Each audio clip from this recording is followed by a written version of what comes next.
All right, thanks for watching Saturday edition of Balls Deep Lotto Ticket. I just went to the gym. I'm a little sweaty, a little sloppy. So I'm sure this is really going to concern all those who watch it just for my clean style and appearance. But I was just at the gym, and I was talking with my buddy about football and football wagering, and he's talking about how he's lost $30,000 on betting on the Euro the last several months. And I was like, dude, it's the same as sports. It's gamed. Why don't you just bet on sports? And then I thought, no matter how many games of sports you watch, you still have a friend who doesn't watch it, or your mom, or your girlfriend, or somebody who can just randomly pick events better than you. Like, no matter what I watch, I can't pick who's going to win or lose. I just can't do it. Nobody can. I can tell you who's good. I can tell you over the course of a year who's legit and who's a fraud. I can tell you who's hot and who's cold because I watch a bunch of games. But nobody knows who's going to win or lose. So I told that. I said, dude, you bet on the market. Sometimes you're going to win. Sometimes you're going to lose. He's like, well, I hate losing. I'm like, that's because you're a baller. And he's like, yeah. And he's 45 and he's pretty buff. And he pulls up his shirt. I'm like, what? He's like, I have a ripped stomach.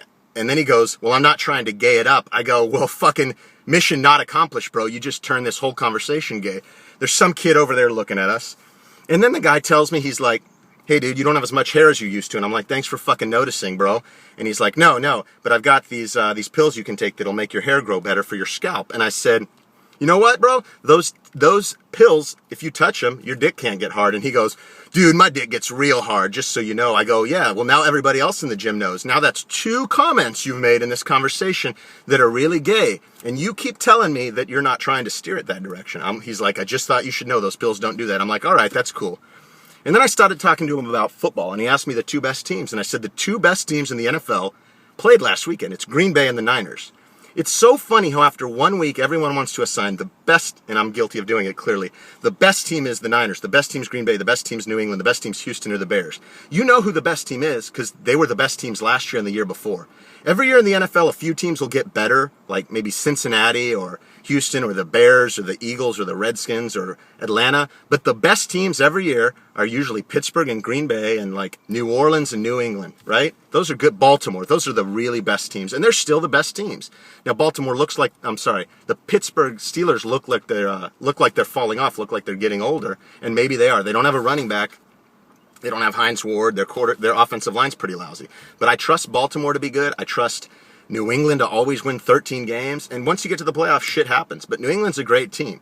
The problem with New England is that they refuse to develop a running game. And when you refuse to develop a running game, like the Saints or the Colts with Peyton or New England with Brady, you're very subject to the whims of the other team's defensive line because you're backing up to pass a lot. And if you're backing up to pass a lot, you can get sacked. And if you can get sacked, you can throw interceptions. And this is why the New York Giants are always good. They have a great defensive line.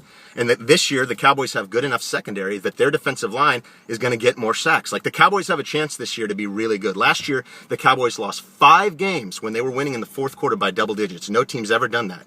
Now, I know what you're saying. The Cowboys are chokers. Romo's a choker. Romo's not a choker.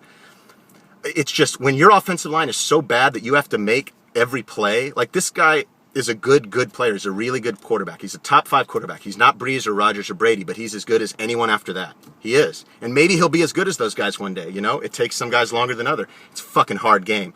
But the Cowboys have a chance this year. And any team with a good quarterback and a good running back has a chance and a good defensive line. And the Cowboys have that if DeMarco Murray stays healthy. If DeMarco Murray gets hurt, the Cowboys are going to suck. Balls Deep Lotto Ticket. Thanks for watching.